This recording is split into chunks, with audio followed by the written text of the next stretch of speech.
नमस्कार दोस्तों, स्वागत है आपका हमारे YouTube चैनल पे जिसका नाम है HP एस्पिरेंट्स जोन। तो दोस्तों, इस वीडियो सीरीज में मैं आपके साथ डिस्कस करने वाला हूं कंप्यूटर हिस्ट्री से रिलेटेड 20 मोस्ट इंपॉर्टेंट एमसीक्यूज। दोस्तों, मोर देन 1000 एमसीक्यू डिस्कस किए जा चुके हैं जिनमें प्रैक्टिकल डेमोन्स्ट्रेशन देने की जरूरत थी। वहां पे दोस्तों प्रैक्टिकल डेमोन्स्ट्रेशन से प्रश्नों को समझाया गया है। दोस्तों, ये जो टॉपिक्स है MS word, MS excel, MS power point, MS access, C language, MS DOS, networking, memory, HTML, cyber security, important abbreviations and important invention, और दोस्तों और भी वीडियोस है जो मैंने इस सीरीज में अपलोड की है। ये कह सकते हैं जो अब वीडियोस आने वाली है एक तरीके की रिवीजन सीरीज है, या कह सकते हैं कि जो टॉपिक्स अभी बचे हैं वो भी दोस्तों अब डिस्कस किए जाएंगे। कह सकते हैं दोस्तों ये वीडियो सीरीज आपके लिए बहुत बहुत ज्यादा हेल्पफुल रहने वाली है। जो भी अपकमिंग एग्जाम्स है जिसमें कंप्यूटर पूछा जाता है, या जितने भी JEE के एग्जाम्स हिमाचल गवर्नमेंट के द्वारा कंडक्ट करवाए जा रहे हैं, उनके लिए दोस्तों ये वीडियो सीरीज आपके लिए बहुत हेल्प करने वाली है। जो भी रिसेंट JEE के एग्जाम्स हुए थे दोस्तों, उनमें मैक्सिमम क्वेश्चन इन वीडियो से देखने को मिले थे। तो दोस्तों कह सकते हैं कि मैं ये नहीं कहता कि पर्टिकुलरली आपको ये चीज़ फॉलो करनी है, आप अदर सोर्सेज से भी डाटा कलेक्ट कर सकते हैं, अपनी प्रिपरेशन कर सकते हैं। एक ही सोर्स पे दोस्तों डिपेंड नहीं रहना। मैं ये नहीं कहता कि आपने एक पर्टिकुलर बुक को फॉलो करना है। जो आपका जो पेपर सेट किया जाता है वो मल्टीपल रिसोर्सेज से, वो जो एग्ज़ाम है वो सेट किया जाता है। कुछ प्रीवियस ईयर के एग्ज़ाम होते हैं, उनमें से दोस्तों प्रश्न उठाए जाते हैं। और दोस्तों जो इंटरनेट पे जो सोर्सेज अवेलेबल है वहाँ पे दोस्तों प्रश्न उठाए जाते हैं। तो कह सकते हैं कि मल्टीपल रिसोर्सेज को यूज़ करके एग्ज़ाम आपका बनाया जाता है। और दोस्तों हम ये चाहते हैं कि आप भी यही स्ट्रेटेजी अपनाएं अगर आप सिलेक्शन चाहते हैं, क्योंकि आपको पता ही होगा कंपटीशन अब बहुत ज़्यादा है। वैकेंसीज अब कम आ रही है। जो भी रिसेंट एग्जाम्स हुए हैं आपने देखे होंगे, जो वैकेंसीज है रिड्यूस होते हुए नज़र आ रही है। तो दोस्तों ये अच्छा मौका है, प्रिपरेशन जारी रखिए। जिनके पिछले एग्जाम्स नहीं हुए हैं उन्हें दोस्तों बड़ा अच्छा मौका है, क्योंकि JEE पोस्ट कोड 965 का एग्जाम भी आने वाला है। उसके लिए दोस्तों आप प्रिपरेशन अपनी कंटिन्यू रखिए और मल्टीपल रिसोर्सेज से दोस्तों पढ़ाई करिए। ये ज़्यादा आपके लिए फ़ायदेमंद रहने वाला है। ये स्ट्रैटेजी दोस्तों आप जरूर अपनाएं। दोस्तों ये जो वीडियोज़ है इनका लिंक मैंने डिस्क्रिप्शन बॉक्स में डाल दिया, आप वहाँ पे जाके उसे चेक कर सकते हैं। और दोस्तों PDFs भी इन वीडियोस की अवेलेबल है, उन्हीं के डिस्क्रिप्शन बॉक्स में मैंने PDF भी डाल दी है। दोस्तों ये जो वीडियो सीरीज होने वाली है ये पर्टिकुलरली टारगेट कर रही है JEE पोस्ट कोड 965 को एंड अदर गवर्नमेंट एग्जाम जिसमें कंप्यूटर एक बहुत इंपॉर्टेंट रोल प्ले करता है। तो दोस्तों एक तरीके की रिवीजन सीरीज आप यहाँ पे कह सकते हैं। और दोस्तों जो यहाँ पे बचे हुए टॉपिक्स है उनकी वीडियोस भी दोस्तों जल्द अपलोड कर दी जाएगी। बिना समय गवाए दोस्तों बढ़ते हैं हमने क्वेश्चन नंबर 1 की तरफ। दोस्तों 20 MCQ डिस्कस किए जाएंगे। आपने कमेंट सेक्शन में बताना है कि आपके 20 क्वेश्चन में से कितने क्वेश्चन आपके सही होते हैं। और दोस्तों जो टॉपिक्स है, जो बचे हुए टॉपिक्स है, वो भी दोस्तों आप कमेंट सेक्शन में बताएं। उन पे भी दोस्तों वीडियोज जल्द अपलोड कर दी जाएगी। तो दोस्तों क्वेश्चन की तरफ बढ़ते हैं। Question number 1, dash generation of computer started with using vacuum tubes as the basic components. दोस्तों मैं ये नहीं कहता कि हमेशा आपको हार्ड क्वेश्चन प्रिपेयर करने हैं। 2 या 3 क्वेश्चन आपको इजी भी एग्जाम में देखने को मिल जाते हैं। कभी ऐसा होता है कि आपने वो प्रश्न नहीं पढ़े होते और आपके एग्जाम में आ जाता है दोस्तों आधा नंबर भी, या कह सकते हैं कि जो भी मिनिमम मार्क्स होंगे उस पर्टिकुलर एग्जाम में, वो दोस्तों आपकी सिलेक्शन यहाँ पे डिसाइड करने वाले हैं। तो दोस्तों सब कुछ पढ़ के जाइए, मैं तो ये कहता हूँ। जैसा कि कॉम्पिटिशन है आज के जो एग्जाम्स आ रहे हैं उसके अकॉर्डिंग मैं बात कर रहा हूं कि हर लेवल का प्रश्न आप पढ़ के जाइए। तो दोस्तों ऑप्शंस की तरफ बढ़ते हैं। Option A first generation, option B second generation, option C third generation, या दोस्तों ऑप्शन डी फोर्थ जनरेशन। तो दोस्तों इस प्रश्न का सही उत्तर होगा फर्स्ट जनरेशन, क्योंकि फर्स्ट जनरेशन में जो कंप्यूटर है उसमें दोस्तों वैक्यूम ट्यूब्स का यूज किया जाता था। एक्सप्लेनेशन में दोस्तों मैं आपको यहाँ पे बताना चाहूंगा, first generation of computer started using vacuum tube as the basic components for memory and circuitry for CPU। दोस्तों ये इंपॉर्टेंट पॉइंट्स आपको याद रखने हैं। नेक्स्ट क्वेश्चन की तरफ बढ़ते हैं दोस्तों। Question number 2, batch processing was mainly used in this generation. दोस्तों आपको बताना है कि किस जनरेशन ऑफ कंप्यूटर में आपका बैच प्रोसेसिंग यूज किया जाता है। आपके पास ऑप्शन है। Option A first, option B second, option C third या दोस्तों ऑप्शन डी फोर्थ। दोस्तों इस प्रश्न का सही उत्तर है ऑप्शन ए फर्स्ट। दोस्तों बैच प्रोसेसिंग में आपको एक्सप्लेनेशन में बताना चाहूंगा, batch processing was mainly used in the first generation. दोस्तों यहां पे इंपॉर्टेंट पॉइंट्स यहां पे डिस्कस किए गए हैं इस प्रश्न के regarding. In this generation punch card, paper tape, magnetic tape were use. दोस्तों फर्स्ट जनरेशन ऑफ कंप्यूटर में जो ये मैंने इंपॉर्टेंट पॉइंट यहाँ पे एक्सप्लेनेशन में दिखाए हैं वो आपको याद रखना है। फर्स्ट जनरेशन ऑफ कंप्यूटर में बैचेज में यहाँ पे जो प्रोसेसिंग है वो करवाई जाती थी, ये दोस्तों आपको याद रखना है। नेक्स्ट क्वेश्चन की तरफ बढ़ते हैं दोस्तों। Question number 3, the generation based on VLSI micro processor. दोस्तों आपको बताना है किस जनरेशन ऑफ कंप्यूटर में VLSI माइक्रो प्रोसेसर का यूज किया जाता था। आपके पास ऑप्शन है, option A first, option B second, option C third या दोस्तों ऑप्शन डी फोर्थ। दोस्तों इस प्रश्न का जो सही उत्तर है वो है ऑप्शन डी फोर्थ। एक्सप्लेनेशन में देखिए दोस्तों, the fourth generation was VLSI जो स्टैंड करता है very large scale integrated micro processor based. The period of fourth generation. दोस्तों वैसे तो जो पीरियड जैसे फर्स्ट जनरेशन का बताया था, सेकेंड, थर्ड, फोर्थ, फिफ्थ, दोस्तों अलग अलग ईरा यहाँ पे बताया जाता है, लेकिन आपको रफली यहाँ पे याद रखना है। यहाँ पे मैंने फोर्थ जनरेशन का जो ईरा बताया है वो है 1972 से 1990 तक। नेक्स्ट क्वेश्चन की तरफ बढ़ते हैं दोस्तों। Question number 4, in this generation time sharing, real time networks, distributed operating system was used. दोस्तों आपको बताना है कि किस जनरेशन ऑफ कंप्यूटर में आपका time sharing, real time networks, distributed operating system का यूज किया जाता था। आपके पास ऑप्शन है, option A first, option B second, option C fifth या दोस्तों ऑप्शन डी फोर्थ। दोस्तों इस प्रश्न का सही उत्तर है ऑप्शन डी फोर्थ। दोस्तों एक्सप्लेनेशन में देखिए, the fourth generation of computers is marked by the use of VLSI that stands for very large scale integrated circuits. In this generation time sharing, real time networks, distributed operating system was used. दोस्तों ये important points आपको इस प्रश्न के regarding याद रखने हैं। Next question की तरफ बढ़ते हैं दोस्तों। Question number 5, एडवैक stands for. दोस्तों काफी बार देखा गया ये फुल फॉर्म्स एग्जाम में पूछ ली जाती है। आपके पास ऑप्शंस है, इन ऑप्शंस में से दोस्तों जो सही उत्तर है वो है option B electronic discrete variable automatic computer. Explanation में देखिए दोस्तों, जो एडिशनल इंफॉर्मेशन यहां पे दी गई है, एडवैक was the one of the earliest electronic computers. It was built by Moore School of Electrical engineering. दोस्तों ये इंपॉर्टेंट पॉइंट्स आपको इस प्रश्न के रिगार्डिंग याद रखने हैं। एंड मोस्ट इंपॉर्टेंटली दोस्तों जो फुल फॉर्म है वो आपको यहां पे याद रखनी है। नेक्स्ट क्वेश्चन की तरफ बढ़ते हैं दोस्तों। Question number 6, UNIVAC stands for. दोस्तों आपको यहां पे यूनिवैक की फुल फॉर्म बतानी है। इन ऑप्शंस में से दोस्तों जो सही उत्तर है वो है option D universal automatic computer. Explanation में देखिए दोस्तों, इंपॉर्टेंट इंफॉर्मेशन यहां पे यूनिवैक के रिगार्डिंग दी गई है। एक्सप्लेनेशन में देखिए, the UNIVAC was the first general purpose electronic digital computer designed for business application produced in the United States. It was designed by principally by J. Presper Eckert and John Morley, the inventors of ENIAC. दोस्तों ENIAC को भी जे प्रेस्पर Eckert और John Molly द्वारा invent किया गया था, और दोस्तों यूनिवैक को भी इन्हीं के द्वारा इन्वेंट किया गया था। और दोस्तों यूनिवैक का आपको याद रखना है पहला general purpose electronic digital computer जो बिजनेस एप्लीकेशन के लिए प्रोड्यूस किया गया था। नेक्स्ट क्वेश्चन की तरफ बढ़ते हैं दोस्तों। Question number 7, ENIAC stands for. दोस्तों आपको ENIAC का फुल फॉर्म यहां पे बताना है। दोस्तों इन ऑप्शंस में से जो सही उत्तर है वो है option A electronic numerical integrator and computer.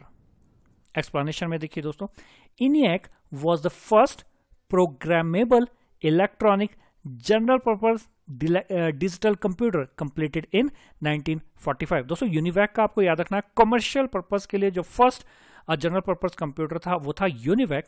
लेकिन दोस्तों अगर आपसे पूछा जाए पहला programmable electronic general purpose digital computer, वो दोस्तों है आपका इनिएक। लेकिन दोस्तों जब कमर्शियली की बात आएगी तो दोस्तों जो कंप्यूटर आपको याद रखना है वो है यूनिवैक। नेक्स्ट क्वेश्चन की तरफ बढ़ते हैं दोस्तों, question number 8, which electronic components are used in second generation computers. दोस्तों आपको बताना है कि कौन से इलेक्ट्रॉनिक कंपोनेंट्स का यूज किया जाता है सेकंड जनरेशन कंप्यूटर्स में। आपके पास ऑप्शन है, option A transistors, option B integrated circuits, option C vacuum tubes, या दोस्तों ऑप्शन डी VLSI। दोस्तों इस प्रश्न का जो सही उत्तर है वो है option A transistor. Second generation of computer में दोस्तों ट्रांजिस्टर का यूज किया जाता था।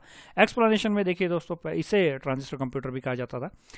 A transistor computer, now often called second generation computer, is a computer which uses discrete transistor instead of vacuum tubes. Vacuum tubes दोस्तों आपका पहले generation of computers में use किया जाता था।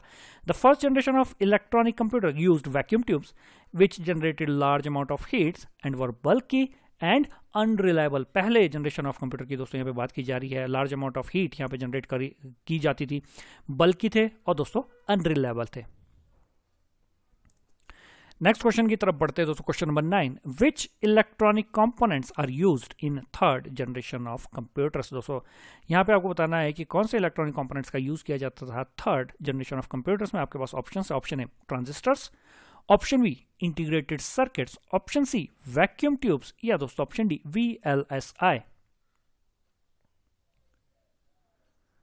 दोस्तों इस प्रश्न का जो सही उत्तर है वो है ऑप्शन बी इंटीग्रेटेड सर्किट्स। दोस्तों एक्सप्लेनेशन में देखिए, an integrated circuit, sometimes called chip, microchip or microelectronic circuit, is a semiconductor wafer on which thousands or millions of tiny resistors, capacitors, diodes and transistors are fabricated. The invention of the integrated circuits by, और दोस्तों ये नाम याद रखने, IC जो invent किया गया था वो जैक किल्बी और रॉबर्ट नॉइस के द्वारा किया गया था, was a major step in the development of modern electronics technology. Next question की तरफ बढ़ते हैं दोस्तों, question number 10, which electronic components are used in fourth generation computers. दोस्तों आपको बताना है कि फोर्थ जनरेशन ऑफ कंप्यूटर्स में कौन से इलेक्ट्रॉनिक कंपोनेंट्स का यूज किया जाता था। आपके पास ऑप्शन है, option A transistors, option B integrated circuits, option C vacuum tubes, या दोस्तों ऑप्शन डी VLSI। दोस्तों इस प्रश्न का सही उत्तर है ऑप्शन डी VLSI। दोस्तों एक्सप्लेनेशन में देखिए, computers of fourth generation used very large scale integrated circuits VLSI circuits having about 5000 transistors and other circuit elements with their associated circuits on a single chip। दोस्तों ये important points आपको VLSI या fourth generation of computer के regarding याद रखने हैं। Next question की तरफ बढ़ते हैं दोस्तों, question number 11, which electronic components are used in fifth generation computers. दोस्तों आपको बताना है फिफ्थ जनरेशन ऑफ कंप्यूटर में कौन से इलेक्ट्रॉनिक कंपोनेंट्स का यूज किया जाता है। आपके पास ऑप्शन है, option A transistors, option B integrated circuits, option C vacuum tubes, या दोस्तों option D ULSI micro processor. दोस्तों इस प्रश्न का जो सही उत्तर है वो है option D ULSI micro processor. दोस्तों एक्सप्लेनेशन में देखिए, in the fifth generation VLSI technology became ULSI, or that stands for ultra large scale integration technology, resulting in the production of microprocessor chips having 10 million electronic components। This generation is based on parallel processing hardware, क्योंकि दोस्तों speed की requirement यहाँ पे ज़्यादा है, तो दोस्तों जो हार्डवेयर यहाँ पे यूज़ किया जाता है वो पैरेलल प्रोसेसिंग हार्डवेयर यूज़ किया जाता है। और दोस्तों most importantly artificial intelligence software आपका फिफ्थ जनरेशन ऑफ कंप्यूटर्स में यूज़ किया जाता है। तो दोस्तों इंपॉर्टेंट पॉइंट्स है, आपको याद रखने हैं। नेक्स्ट क्वेश्चन की तरफ बढ़ते हैं दोस्तों, question number 12, which computer belongs to the first generation. दोस्तों आपके पास यहाँ पे जो ऑप्शंस है आपको बताना है कि फर्स्ट जनरेशन ऑफ कंप्यूटर इनमें से कौन से है। दोस्तों इंपॉर्टेंट क्वेश्चन है, काफी बार एग्जाम में पूछ लिया जाता है। प्रश्न होता है which of the following is the first, या पहले जनरेशन से कौन सा है, दूसरे जनरेशन से कौन सा, ऐसे प्रश्न भी दोस्तों एग्जाम में देखने को मिलते हैं। तो दोस्तों यहाँ पे जो ऑप्शन डी है वो सही उत्तर है। इन तीनों के नाम आपको याद रखने हैं, इनिएक, एडसेक, एडवेक आपके फर्स्ट जनरेशन ऑफ कंप्यूटर से बिलोंग करते हैं। नेक्स्ट क्वेश्चन की तरफ बढ़ते हैं दोस्तों, question number 13, which language used in the third generation computers. दोस्तों आपको बताना है कि थर्ड जनरेशन कंप्यूटर्स में कौन सी लैंग्वेज का यूज किया जाता था। आपके पास ऑप्शन है, option A Fortran, option B COBOL, option C Pascal या दोस्तों option D all of these. दोस्तों इस प्रश्न का जो सही उत्तर है वो है option D all of these. ये लैंग्वेजेस दोस्तों आपको याद रखनी है, ये तीनों लैंग्वेजेस आपकी बिलोंग करती है थर्ड जनरेशन ऑफ कंप्यूटर से। एक्सप्लेनेशन में देखिए दोस्तों, third generation of computer regarding यहाँ पे कुछ पॉइंट्स लिखे हैं। The period of third generation was 1965 to 1971। The computers of third generation uses IC, जो मैंने इससे पहले प्रश्न में भी आपको बताया था, इन प्लेस ऑफ ट्रांजिस्टर्स, जो आपके सेकंड जनरेशन ऑफ कंप्यूटर्स में यूज किए जाते थे। नेक्स्ट क्वेश्चन की तरफ बढ़ते हैं दोस्तों, question number 14, Intel microprocessor 4004 developed in. दोस्तों आपको बताना है इंटेल माइक्रोप्रोसेसर 4004 आपका डेवलप किया गया था। ऑप्शन ए 1971 में, ऑप्शन बी 1980 में, ऑप्शन सी 1960 में या दोस्तों ऑप्शन डी 1965 में। दोस्तों इस प्रश्न का जो सही उत्तर है वो है ऑप्शन ए 1971 में दोस्तों इंटेल माइक्रोप्रोसेसर 4004 डेवलप किया गया था। एक्सप्लेनेशन में देखिए दोस्तों, the Intel 4004 is a 4-bit central processing unit released by Intel Corporation in 1971. It was first commercially produced microprocessor। दोस्तों इंपॉर्टेंट पॉइंट्स है, याद रखने। नेक्स्ट क्वेश्चन की तरफ बढ़ते हैं दोस्तों, question number 15, first super computer in the world is. पहला सुपर कंप्यूटर का दोस्तों आपको नाम बताना है। आपके पास ऑप्शन है, option A Cray 1, option B Mark 1, option C Param या दोस्तों ऑप्शन डी सीडेक। दोस्तों इस प्रश्न का जो सही उत्तर है वो है ऑप्शन ए क्रे 1। दोस्तों इंपॉर्टेंट पॉइंट्स आपको बताना चाहूंगा। The Cray 1 was super computer designed, manufactured and marketed by Cray research. Date दोस्तों आपको याद रखनी है, या कह सकते हैं ईयर आपको याद रखना, 1975 में दोस्तों ये अनाउंस किया गया था और दोस्तों ये डिजाइन किया गया था सेमर क्रे द्वारा। नेक्स्ट क्वेश्चन की तरफ बढ़ते हैं दोस्तों, question number 16, who invented the punch card. दोस्तों यहाँ पे इन्वेंटर आपसे पूछा गया है पंच कार्ड का। आपके पास ऑप्शन है, option A Charles Babbage, option B Sam Korsakov, option C Herman Hollerith या दोस्तों option D Joseph Marie Jacquard.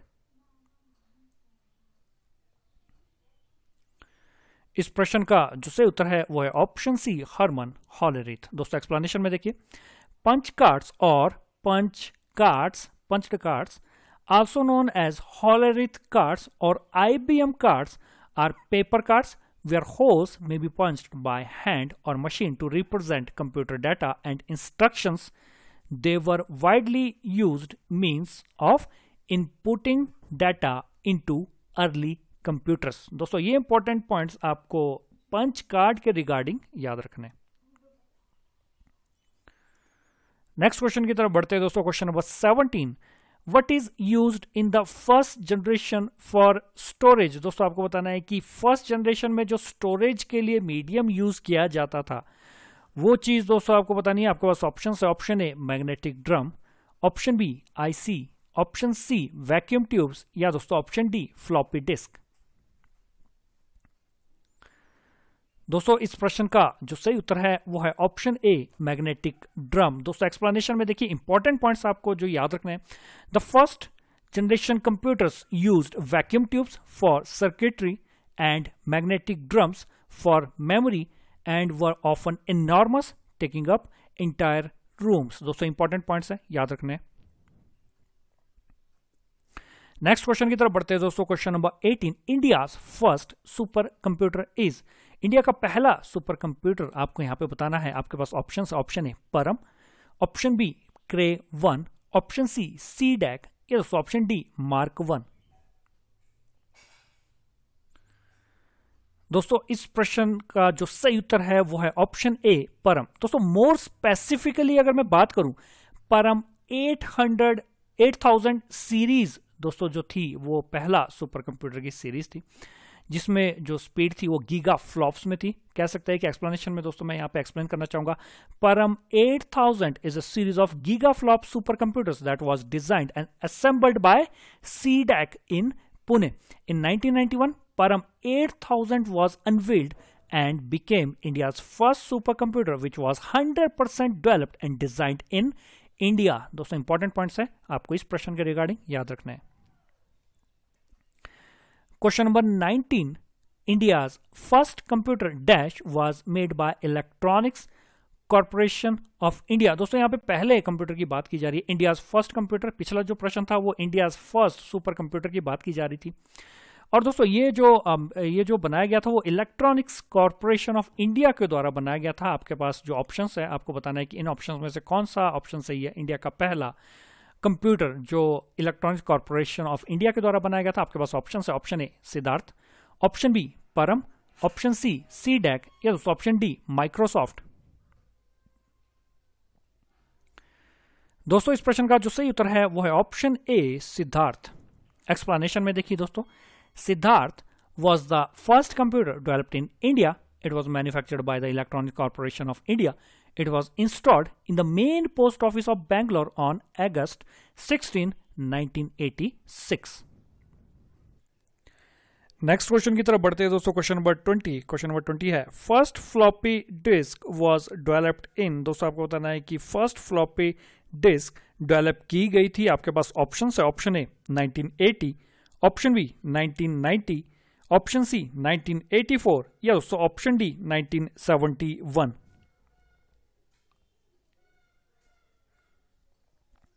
दोस्तों इस प्रश्न का जो सही उत्तर है वो है ऑप्शन डी 1971। दोस्तों एक्सप्लेनेशन में देखिए यहाँ पे जो इंपॉर्टेंट पॉइंट्स यहाँ पे लिखे हैं, सबसे पहले जो इन्वेंटर है वो है दोस्तों एलन शुगर्ट। और दोस्तों अगर मैं पर्टिकुलरली मोर स्पेसिफिकली बात करूं, 1967 में दोस्तों इसका इन्वेंशन किया गया था एलन शुगर्ट के द्वारा आईबीएम में। दोस्तों यहाँ पे और जो इंपॉर्टेंट पॉइंट्स आपको याद रखने हैं, 3 साइजेस जो फ्लॉपी डिस्क ड्राइव्स के हैं। सबसे पहला आपका 8 इंच, सेकंड आपका 5.25 इंच एंड जो थर्ड दोस्तों जो अभी यूज में है वो है दोस्तों 3.5 इंचेस डिस्केट।